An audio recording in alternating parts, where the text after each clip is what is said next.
Dans la soirée du 20 novembre 2003, Sébastien Selam, un jeune DJ de 23 ans, est retrouvé mort, défiguré dans le parking de son immeuble. Assassiné à coups de couteau et de fourchette par son voisin et ami d'enfance, Adel Amastebou.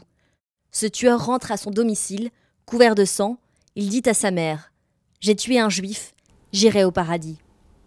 Dans le procès-verbal que nous avons pu obtenir en exclusivité, il avoue. Je suis content s'il est mort, cet enculé, ce bâtard. S'il est mort, je suis trop content. Ce putain de juif, sale juif.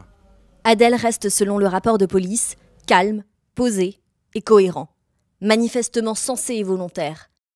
Pourtant, il sera envoyé à l'infirmerie psychiatrique de la préfecture de police. La circonstance aggravante de l'antisémitisme n'est pas retenue. Mais dans son expertise, le docteur Daniel Zagouri note que le délire est alimenté d'une thématique antisémite ambiante. La mère de Sébastien Selam se souvient.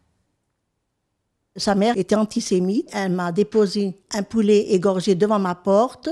Elle a arraché les mizouza des juifs qui étaient dans l'immeuble, qui étaient à côté, partout. Elle allait partout, elle traitait les gens de sales juifs.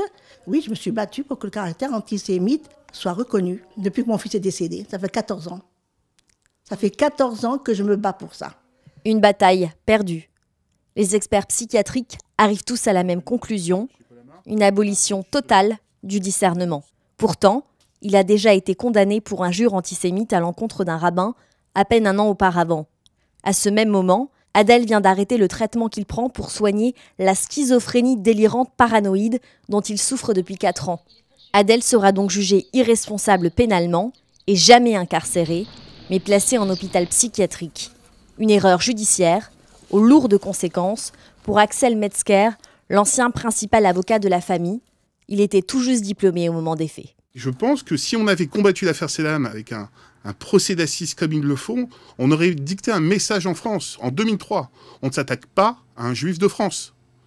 Et malheureusement, cette injustice est passée.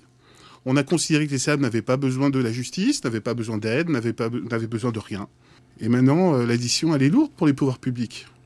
Guillaume Didier, ancien porte-parole de la justice, explique pourquoi la circonstance aggravante de l'antisémitisme n'a alors pas été retenue.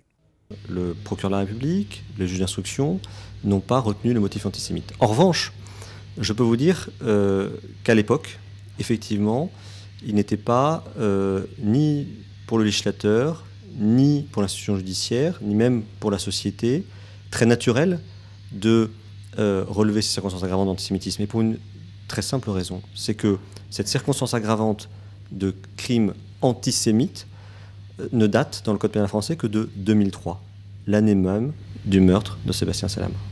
14 ans plus tard, il ne reste que des photos, des souvenirs et des aveux du CRIF qui admet une erreur de la part de la communauté juive qui n'a pas su mesurer l'ampleur des faits.